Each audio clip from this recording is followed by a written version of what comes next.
வணக்கம். இன்றைக்கி இந்த வீடியோவில் ஒரு ஸ்லீவ் டிசைன் தான் பார்க்க போகிறோம். இப்போ நார்மலாக தான் கட் பண்ணி வச்சுருக்கேன் அப்படின்னு நினைக்காதீங்க. இப்போ நார்மலாக தான் லைனிங்கும் அந்த பார்டர் வரக்கூடிய கிளாத்தையும் கட் பண்ணி வச்சுருக்கேன். இதில் வந்து நான் இனிமே தான் கட் பண்ணி இதை வந்து மாடல் கொடுக்க போகிறேன். இப்போ வந்து பார்த்திங்கன்னா அந்த கையோட உயரம் மொத்தமாகவே தையலுக்கெல்லாம் சேர்த்து தான் 5 இன்ச்சு இருக்குது.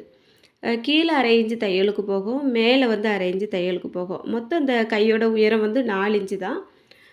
இப்போ இதில் கீழே இருந்து ஒரு 2 இன்ச்சுக்கு நான் ஒரு மார்க் பண்ணிட போகிறேன். 2 இன்ச்சு கீழே இருந்து மார்க் பண்ணிட்டோன்னா மேலே வந்து 3 இன்ச்சு தான் இருக்கும். இப்போது இந்த கை வந்து ரொம்ப சின்ன சைஸாக இருக்கிறதுனால இந்த அளவுக்கு மார்க் பண்ணியிருக்கேன். நார்மலாக மேலே இருந்து ஒரு 3 இன்ச்சு 3.5 இன்ச்சு வரைக்கும் நம்ம வந்து மார்க் பண்ணலாம். இந்த கையோட சென்டரில் இருந்து வெளிப்பக்கமாக 2.5 இன்ச்சுக்கு மார்க் பண்ணி இந்த மாதிரி ஒரு ரவுண்ட் மாதிரி போட்டுட்ருக்கேன். நல்ல ரவுண்டும் இல்லாமல் கொஞ்சம் அப்படி யூ ஷேப்பில் வர்ற மாதிரி போட்டிருக்கேன். இப்போ இதை வந்து கட் பண்ணிடலாம். இந்த ஸ்லீவ் வந்து இந்த சென்டரில் பப் வச்சு தான் தைக்க போகிறோம். முன்னாடியே இந்த மாடல் வந்துட்டே இருந்தாலும் இப்போ வந்து கொஞ்சம் அதிக பேர் கேட்காங்க. அதனால் இப்போ வந்து காலேஜ் போகிற பிள்ளைங்கள்லேருந்து பெரிய ஆட்கள் வரைக்குமே இந்த மாடல் வந்து விரும்பி கேட்குறாங்க. இப்போ வந்து இதை கட் பண்ணி எடுத்தாச்சு. அந்த சென்டரில் கட் பண்ணி எடுத்தோலையே அந்த பீஸ் வந்து ஒரு பக்கம் பத்திரமா வச்சுக்கோங்க. இப்போ அந்த பார்டர் வந்து நம்ம நார்மலாக கட் பண்ணி வச்சுருக்கோம் இல்லையா, அதில் நல்ல பக்கத்துக்கு மேலே இப்போ அந்த கட் பண்ண லைனிங்கை வச்சு கீழே 1/2 இன்ச்சுக்கு நான் வந்து தையலுக்கு இடம் விட்டுருக்கேன். அதை தையல் போட்டாச்சு. இப்போ அப்படியே மேலே நம்ம கட் பண்ணி எடுத்தோம் இல்லையா, அந்த ரவுண்டில் 1/4 இன்ச் அளவுக்கு தையல் போடலாம். எப்போவுமே நம்ம அந்த கட் பண்ணி எடுக்கக்கூடிய வளைவுகள் எல்லாமே 1/4 இன்ச் அளவுக்கு தான் தைப்போம். அந்த அளவுக்கு வந்து தையல் போட்டிருக்கேன். இப்போ உள் பக்கமாக நிற்கக்கூடிய அந்த பார்டர் கிளாத்தை கட் பண்ணி விட்டுறலாம். இந்த வளைவுகள் எல்லாமே நல்லா கட் பண்ணி விட்டுருவோம். அப்போ தான் திருப்புறதுக்கு நல்லாயிருக்கும். நூலில் பற்றாத அளவுக்கு பொறுமையாக கட் பண்ணுங்கள். இப்போது இந்த சென்டரில் பார்த்திங்கன்னா நம்ம திருப்பி எடுக்கணும். இதுக்கு இந்த நடுப்பகுதியில் 1 இன்ச்சு அளவுக்கு தான் கிளாத் இருக்குது. 1 இன்ச்சிலேருந்து ஒரு 1.25 இன்ச்சு தான் இருக்கும். ஏன்னா நம்ம தையலுக்கு 2 பக்கமும் விட்டுருக்கோம் இல்லையா, அதனால் இதை திருப்பி எடுக்கிறது கொஞ்சம் கஷ்டமாக இருக்குது. உங்களுக்கு பார்த்தாலே தெரியும். இந்த குட்டியோண்டு கையெல்லாம் வரும்போது இந்த மாதிரி தான் இருக்கும். பெரிய கைனா கூட நமக்கு கொஞ்சம் ஈஸியாக தான் இருக்கும் மாடல் எல்லாம் வச்சு தைக்கிறதுக்கு. இது ரொம்ப சின்ன சைஸாக இருக்கிறதுனால அந்த மாதிரி அந்த பார்டரு வந்து அது உள் பக்கமாக வெளியில் வர்றதுக்கு கொஞ்சம் திக்காக இருக்கும் பாருங்கள். கொஞ்சம் இழுக்கிறதுக்கு கஷ்டமாக இருக்குது. பொறுமையாக இந்த மாதிரி எடுத்துடலாம். ஏன்னா நம்ம வந்து அடிப்பக்கத்தில் கட் பண்ணி விடலை, மேலே அந்த வளைவுகளெல்லாம் கட் பண்ணி விட்டுருக்கோம்.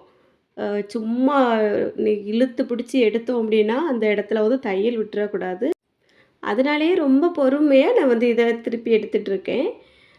இப்போ பாருங்கள், எல்லாமே திருப்பி எடுத்துட்டோம். வந்துட்டு கொஞ்சோண்டு தான் இருக்குது பார்த்தீங்களா அந்த இடத்துல, அதனால தான் இந்த மாதிரி கொஞ்சம் கஷ்டமாக இருந்து. இந்த அடிப்பக்கத்தில் இருக்க 2 கிளாத்தையும் நல்லா சேர்த்து வச்சுட்டு விளிம்பில் ஒரு தையல் போட்டுடலாம். அடுத்து நம்ம அந்த மேலே கட் பண்ணி விட்டுருந்து வளைவு பகுதி இருக்கு இல்லையா, அதுலேயும் விளிம்பில் லைனிங் வந்து வெளியில் தெரியாத அளவுக்கு நல்லா பிடிச்சிட்டு தையல் போட்டு விட்டுருவோம்.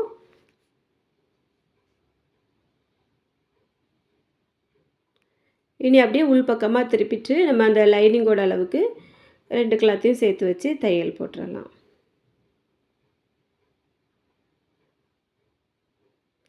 எக்ஸ்ட்ரா நிற்கக்கூடிய அந்த நல்ல கிளாத் இருக்குது இல்லையா, அதெல்லாம் கட் பண்ணி விட்டுருவோம். இதை மடிச்சுட்டு சென்டரில் ஒரு மார்க் பண்ணி வச்சிடலாம். இந்த மார்க் வந்து ரொம்பவே முக்கியம். இப்போ இது ஒரு பக்கம் எடுத்து வச்சுடுவோம். இப்போ அந்த கையில் லைனிங்கில் சென்டரில் ஒரு ரவுண்டு கட் பண்ணோம் இல்லையா, அதை வந்து ஒரு 2 கிளாத்து வந்து மடித்து எடுத்து வச்சுருக்கேன்.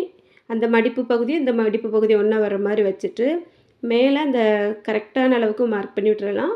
சுற்றியும் ஒரு 1/2 இன்ச்சிலேருந்து 3/4 இன்ச்சு வரைக்கும் கொஞ்சம் அதிகமாக மார்க் பண்ணியிருக்க இடத்தெல்லாம் நம்ம வந்து அப்படியே கட் பண்ணி எடுத்துடலாம். மேலே மட்டும் நம்ம சரியான அளவில் தான் மார்க் பண்ணணும். இப்போ அதுலேயே சென்டரில் கட் கொடுத்து எடுத்து வச்சுட்டேன். இப்போ வந்து அந்த சேரீயில் கொஞ்சம் கிளாத் கட் பண்ணி எடுத்திருக்கேன். அந்த 2 பக்கமும் பார்டரை மட்டும் கட் பண்ணி எடுத்துடலாம். இந்த கிளாத் வந்து ஒரு 4 இன்ச்சு அளவுக்கு எடுத்திருக்கேன். இப்போ வந்து 2 பக்கமுமே கொஞ்சம் பிசுறு இருந்த மாதிரி இருக்குது. ஒரே அளவில் இருக்கிற மாதிரி நம்ம வந்து கரெக்டாக கட் பண்ணி விட்டுட்டு இந்த பக்கத்தில் வந்து நல்ல பக்கத்தில் சுருக்கு வைக்கணும். ஒரே லெவலில் வர்ற மாதிரி சின்ன சின்ன சுருக்காக வச்சுடலாம். இப்போது இந்த கை பார்த்திங்கன்னா ரொம்பவே சின்ன சைஸ் தான். இதில் நம்ம சென்டரில் தான் ஒரு 2.5 இன்ச்சு அகலத்துக்கு மார்க் பண்ணி கட் பண்ணியிருந்தோம் இல்லையா, இப்போது அந்த 2 கைக்குமே எனக்கு இந்த ஒரு சாரீல உள்ள இந்த லென்த்தான கிளாத் வந்து சரியா இருந்தது. பார்த்தீங்கன்னா, இந்த சைஸு கைக்கு. அப்போ கொஞ்சம் சைஸ் கூட கூட பாருங்க, எந்த அளவுக்கு கிளாத்து தேவை இருக்கும் அப்டின்னுட்டு. அதனால நீங்க வந்து எப்பவுமே இந்த மாரி பப் ஸ்லீவ்லாம் எடுத்தீங்கன்னா, துணி வந்து கொஞ்சம் தாராளமா ரெடி பண்ணி வச்சுட்டு, அதுக்கப்புறமா தைக்க ஆரம்பிங்க. இப்போ வந்து நான் மறுபடியும் அடிப்பகுதியிலயும் அந்த சுருக்கு அதே பொசிஷன்ல ரிவர்ஸ்ல வச்சுட்டுருக்கேன். நீங்க வந்து மாத்தி வைக்கிறதா இருந்தா கூட வைக்கலாம். இப்போ மேல வந்து ஒரு பக்கம் வச்சோன்னா, கீழ வைக்கிறதுல ஆப்போசிட்ல வச்சீங்க அப்டின்னா, அந்த சுருக்கு வந்து ரொம்ப எலும்பிட்டு வர்ற மாதிரி இருக்கும். ஆனா இந்த சுருக்கு வந்து கொஞ்சம் ஃப்ளாட்டா தான் வரும். இப்போ வந்து மேல பிசுறெல்லாம் நிக்குது பாருங்க. இதெல்லாம் ஈவனா கட் பண்ணி விட்டுட போறேன். முடிஞ்ச வரைக்கும் இந்த பிசிறு வராத அளவுக்கு கிளாத் இருக்குதுன்னா, அத வந்து எடுத்து தைங்க. அதுதான் ரொம்ப நல்லாயிருக்கும். நம்ம வந்து சில்க் காட்டன் கிளாத் எல்லாம் அதில வச்சோன்னா ரொம்பவே நல்லாயிருக்கும். ரொம்ப பிசிறெல்லாம் வந்துட்டே இருக்காது. இது வந்து சேரீல உள்ள கிளாத் அப்படிங்கிறதுனால, கொஞ்சம் பிசிறு வந்துட்டே இருக்கு. இப்போ அந்த அடிப்பகுதியில நம்ம சுருக்கு வந்து நல்ல பக்கத்தில வச்சோம் இல்லையா? அடிப்பகுதியில வந்து இந்த கட் பண்ணி எடுத்த பீஸ வந்து வச்சு தைக்கலாம். இப்போ அப்படியே சுத்தி தையல் போட்டு எடுத்துக்கிட்டேன். எக்ஸ்ட்ரா நிக்கக்கூடிய கிளாத்தெல்லாம் கட் பண்ணி விட்டாச்சு. சென்டர்ல வந்து கட் பண்ணி விட்டுருக்கேன். சின்ன கட் தான் குடுத்துருக்கேன். அந்த சுருக்கு வந்து பிரிஞ்சிராத அளவுக்கு லைட்டா கட் பண்ணி விட்டுடணும் 2 பக்கமும் சென்டர்ல. அ இப்போ வந்து நம்ம அந்த சுருக்கெல்லாம் ஒரே லெவல்ல இருக்குன்னா, கொஞ்சம் அயர்ன் பண்ணி விடுறது இதா இருந்தாலும் அயர்ன் பண்ணி விட்டுடலாம். இப்போ வந்து முதல்ல நம்ம கையில கட் பண்ணி எடுத்தோம் இல்லையா? ஒரு சென்டர்ல கட் பண்ண பீஸு, அத எடுத்து வச்சிருக்கேன். அத வச்சுட்டு சென்டரும் சென்டரும் கரெக்ட்டா இருக்க மாரி வச்சுட்டு, அந்த கிளாத்த சுத்தியும் 1/4 இஞ்சில மார்க் பண்ணி விட்டுருக்கேன். சென்டரும் நம்ம வந்து லைட்டா மார்க் பண்ணி விட்டுடலாம். அ இந்த மாரி மார்க் பண்ணிட்டு நம்ம தைக்கும்போது, எந்த அளவு கட் பண்ணி எடுத்தோமோ, அந்த அளவு சரியா வரும். அதுக்காக தான். இப்போ அந்த கையோட சென்டரும், அந்த சுருக்கு வச்சிருக்கோம் இல்லையா? அதோட சென்டரும் ஒண்ணா இருக்கிற மாரி வச்சுட்டு, ஒரு பின் போட்டுட்டேன். இப்போ அப்படியே அந்த மேல் பகுதியிலருந்து ஆரம்பிச்சிட வேண்டியது தான். ஆரம்பிச்சு நம்ம அந்த விளிம்புலயே தையல் போட்டு, அப்படியே அடுத்த பக்கத்தில முடியிற இடம் வரைக்குமே கொண்டு முடிச்சிடலாம்.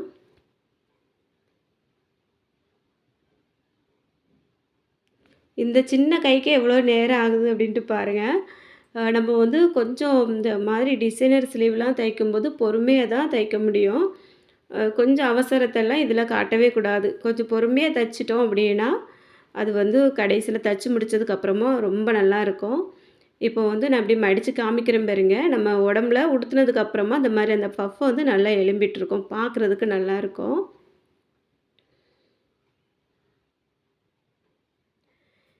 இப்போ வந்து அந்த பார்டர்ல ஒரு 1/4 இன்ச் அளவுக்கு லேஸ் வந்து எடுத்து வச்சிருக்கேன். அத அப்படியே இந்த இடத்துல தையல் போட்டுடலாம்.